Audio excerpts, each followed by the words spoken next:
Hello and welcome back to another adventure with the Bilby squad. This is Bilby's buddies, Bilby and Daniel over here.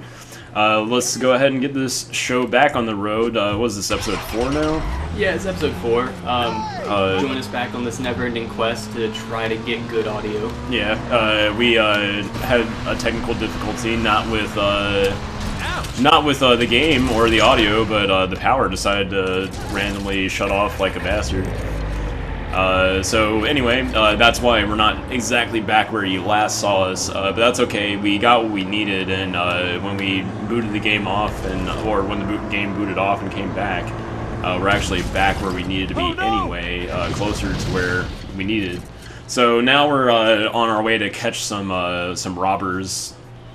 And we're coming up here to this burger joint so we can get a better view of where these guys are at. Yeah, this is where the game really starts to get cool once you get the grapple gun. Yeah. So now I can scale buildings and like do all kinds of. Oh yeah, we're like the coolest of cops.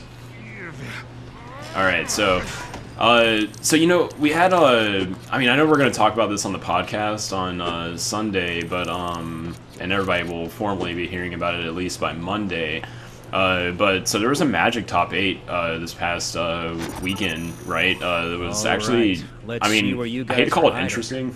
I mean, it was definitely interesting. It was a pretty bad type of interesting. Like diversity has never been so bad in the history of Magic. That's a wild claim, Daniel, because we know diversity in like Legacy is like not even a thing. Though this was like, at least there's different. Like, I don't know. There might. I don't think there's ever been a Pro Tour with more than like 4 different types of Delver.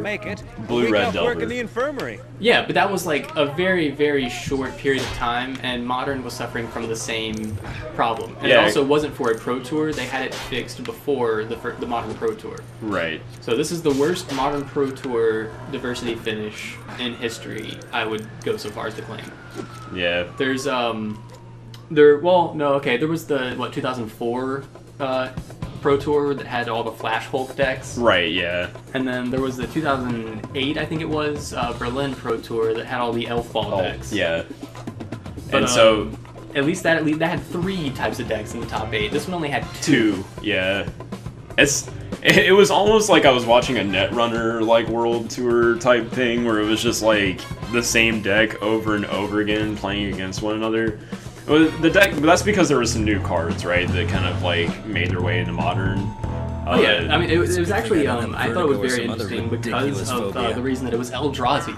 Yeah. Like, the Eldrazi flavor is that they are a bunch of Eldritch horrors that come over, take over whatever plane or existence they're in, and then the rest of the world bands together to try to get rid of them. Right. And that's what exactly happened in the Modern metagame. Yeah. All the Eldrazi came together, and they're, like, taking over. They're everywhere now. And all the other decks have to try to find some way to beat them. Yeah. And so I mean, that's almost like transcendent of, you almost like fucked up real hard there. I did. Yeah, no, that's almost like sort of like the theme is like flavored in the actual game, which they don't really achieve that with too many games very often.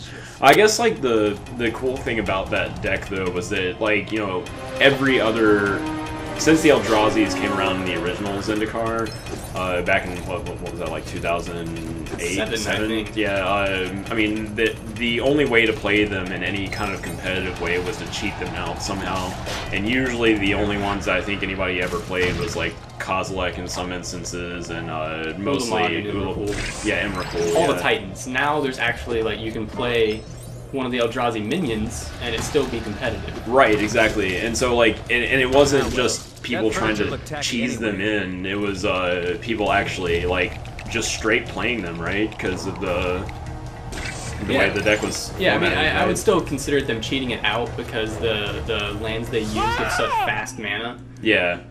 I mean, when you're using lands to cast like 6 mana worth of spells on turn 2. Yeah. It's kind of broke.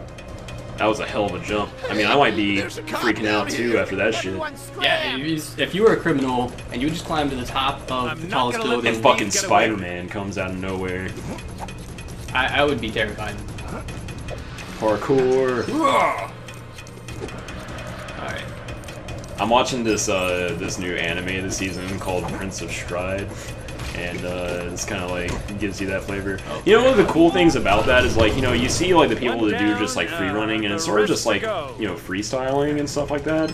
But you know, they don't really do it as a competition. They just sort of like, you know, do it just to do it. Yeah, it's really it's all fun. Fun and interesting feats of just acrobatic skill.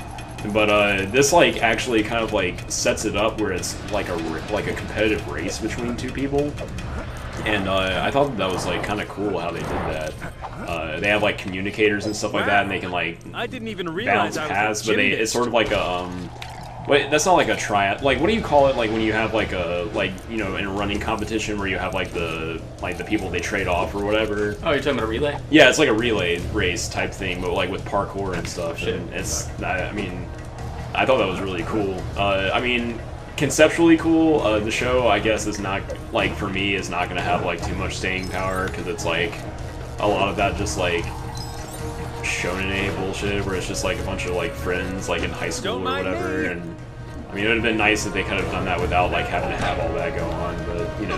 Yeah, I mean, my girlfriend and I started watching something similar. We started watching the what is it, Ninja Warrior, like circuit, I guess. Oh yeah, is that you just talking like Ninja Warrior, like the show, like the live action show with like, yeah, where it's all the different people like trying to parkour across different right. courses. I mean I love that show. I mean like that's more of like a game show type thing too. I kind of hate how like some things are just gimmicky. Like they have some kind of gimmick. Like it's either like it's like a school anime, which is like a really popular gimmick with anime, and then you know, or also game show is like another gimmick. It would be interesting to see like a show that kind of like shows off these types of things without like falling into one particular like stereotype. Yeah, like someone just doing it for the sake of doing it. Yeah. But I mean, like, seeing some of those, like, action cuts of, like, people doing parkour, like, parkour is, like, one of those things I've always found interesting. I've just never had the actual physical prowess to be able to do it. Oh, fuck no. I would never be at that point. To stop me, mister. Why did I have to open my big yap? But, I mean, I guess I can get my parkour feel from this game. Chase McCain's pretty It looks like this pursuit will end in an arrest. This is Conrad Peters on the but anyway, I mean, so Daniel, you know, I feel like these people, if they're going to be watching this for any extended period of time, I want to think that maybe they give a shit about us as individuals. They probably don't. I mean, I don't give a shit about myself as an individual most of the time. But maybe we should talk about ourselves just a little bit. I mean, what is there to say? There's what is there to us? What makes you you? What makes me me? I think I make a joke a lot of the times about like Vince being the perfect adjective for who I am. Like I don't feel like there's a lot of people that act like I do. I mean, that's not really true. I feel like I kind of peter off with dumb bullshit a lot, and well, I think you act like everybody else. Like, you are the perfect social chameleon. Yeah, it's true. I can fit into really any situation and do anything. I mean, I can't do anything. No, but you can pretend. I can pretend. Yeah, that's bullshit. Yeah, I can bullshit anything. Where is he? That's me in a nutshell, boys and girls. Just full of shit. Full of shit and immature humor. That's Vince Ben. That's Vince Ben. I am like, if B-Movie was a person, I think that's who I'd be. Yeah, I mean, yeah, pretty much. Yeah, pretty much. You are. That's the kind way of saying it. You are Miami's Vice. Anymore, you don't. Yeah, I am Miami's true one and only Vice. My hands! Fartar Bensonbury? So it makes you wonder, was Fartar Bensonbury actually a criminal, or did he just get a bad rap? Yeah, maybe that guy just like named maybe him? That guy was like, maybe he has like Jar Jar Binks syndrome, where like he's actually like the true one bad guy, and they just never find out. If they have a sequel to that game, that's the route I would go with that. That is the most likely outcome. Like, I hope they have a sequel, and it turns out that he is the mastermind behind everything. All right, Danian. So what about you? Who are you, Danian? Who am I? Who are you? Why are you in my house? Why? Well, you know, I was cold and I was outside, and there was this nice warm apartment here, and I decided to come in. I haven't known you for any length of time at all, clearly. But who am I? I don't know. That's a very difficult question.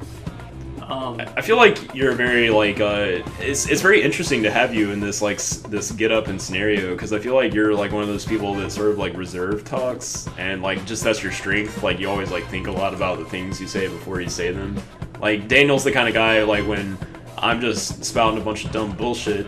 And then like just trying to grasp for like the funny joke or whatever, and Daniel's like sitting there thinking about what he says, and then like once I've made a 100% ass of myself, then Daniel will say something funny and saves the day. Yeah, and I don't know, one of my favorite pastimes is to have someone else like just spout off their stream of consciousness and have a funny joke, but no one's really listening to them because they talk all the time, so they miss the funny joke. So I'll just say the funny joke, and then I get credit for it, and everyone thinks I'm amazing. It's true. Remember when we used to have those like Facebook quote-offs where like I was always trying, like nobody ever like... No one ever tried, except for you. Yeah, you except tried, for me. I tried. And you never won. It's true. It was mostly me and Cody. Yeah.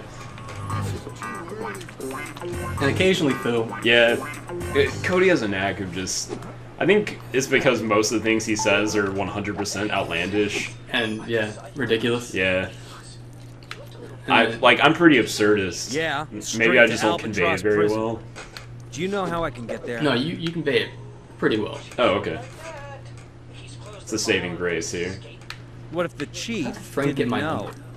Frank. Well, I mean, your number is the easiest number in the Is there a book to way of guess. getting Yes, that's true. Finding out. You can't complain too much when your number is... It's just a bunch of fives. Yeah. And knowing Frank, that's probably the only number he could actually conceive. There's a number other than Five? Thanks, Frank. I'll see you later. Yo, if you got the bricks for that shit, you should totally build... I think you're short by like 3,000. Yeah, I need 8,000 to build one of those things. But putting one like right next to the station is a pretty key thing that you probably want to do. Sorry, we can grind some bricks later. Yeah, we won't show you that, guys, because that's... boring. That's... Yeah.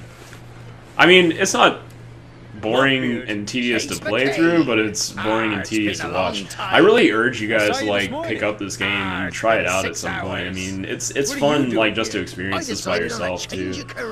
Yeah, it's probably more interesting to listen to the story than to listen to our ramblings. Yeah, but fuck you guys. That's why. Yeah, that's why. Dude, I know we talked about Frank Honey being like our favorite character, but I truly do appreciate the like Bilgewater Captain guy or what. Bluffbeard? Yeah. It's just he's truly an awesome character. If he played more of a role, I would agree with you. Yeah, it's true. Since you only encounter him twice. Yeah, this is the last time I think he's relevant in the story. Oh hey, more free LC. Yeah, more updates. This game loads and updates a lot, but it's still a good game, and that's testament to its true staying power. Okay, so what just happened was I can use my communicator to find super bricks now. Which is highly fucking convenient. Because you need these super bricks in order to build big stuff.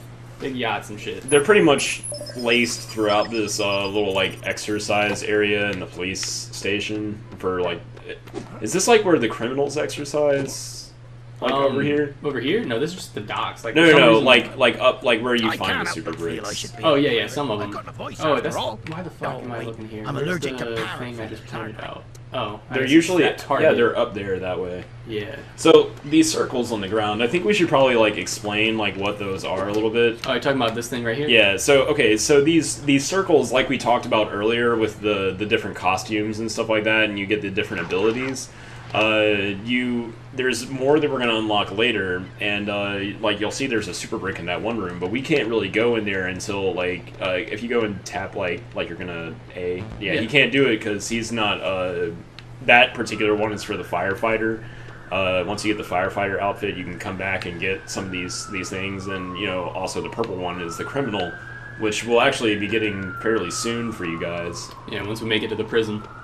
Yeah, so I think this episode we're probably going to end off where we get these super bricks, and then next episode you guys will get to experience one of our favorite areas in the game. It's probably my favorite, to be honest with you. Not to say that the rest is bad, but this is just, I mean, the cameo is just so good, and it really nails home the reference.